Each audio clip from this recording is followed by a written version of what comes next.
Welcome to Moocommerce. For this video, I'm going to help you familiarize our Moocommerce dashboard. And at the end of the video, you will learn about the menu buttons and the configuration settings available from your Moocommerce dashboard. Let's start with all the menu buttons and each functionality. Page container. This is where you can display the content. Generally, the container encloses the whole page. There are two tabs in the container menu, the General and the Design. The General, you can customize your site layout and standard layout, and you can further customize it in the Design. Typography. This allows you to customize your font style, face, and sizes for your web shop. You can set a global setting for your headings too. Tip number 1. Don't choose more than 3 font style in your web shop. Header. This menu allows you to customize your header settings from H1 to H6. They define your most important things, so make sure it contains all the good elements there. Tip number 2. Elements of a good header contains the following. 1. Sneak peek of a product. 2. Headline copy or USP, unique selling point. 3. Subheading what your copy is all about. 4. Call to action. Blog. These are used to insert blog pages to your web shop. Sidebar.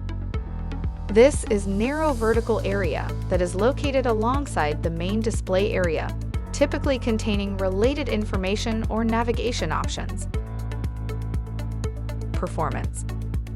Optimize your web shop by toggling the switch to load Google Fonts automatically. Site identity.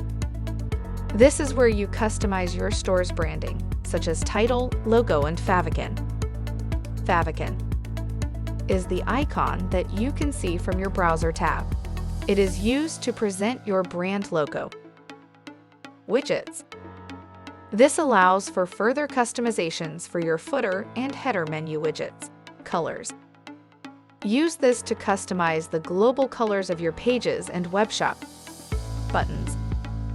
This menu allows you to customize your buttons, such as oval or rectangular. Breadcrumb. This is a marker to let the user know where they are within your site. You can configure the settings for this to indicate the current page's location within a navigational hierarchy. Page. This is where you add and manage your pages in your web shop. You can also customize your page layouts here. Footer.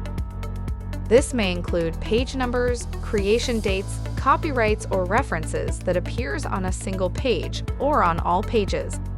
Here you can configure your footer's layout and text content. WooCommerce. This allows you to manage most of your store settings, such as product catalogs, display layout, product images, and store notice. Menus.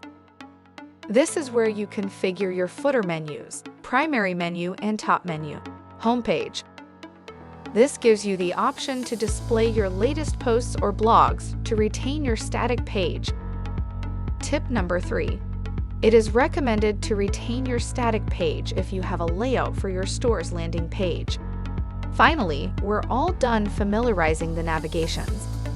On our next video, we will start designing our own web shop with the help of our pre-selected template. Stay tuned, and don't forget to hit like and subscribe to our YouTube channel.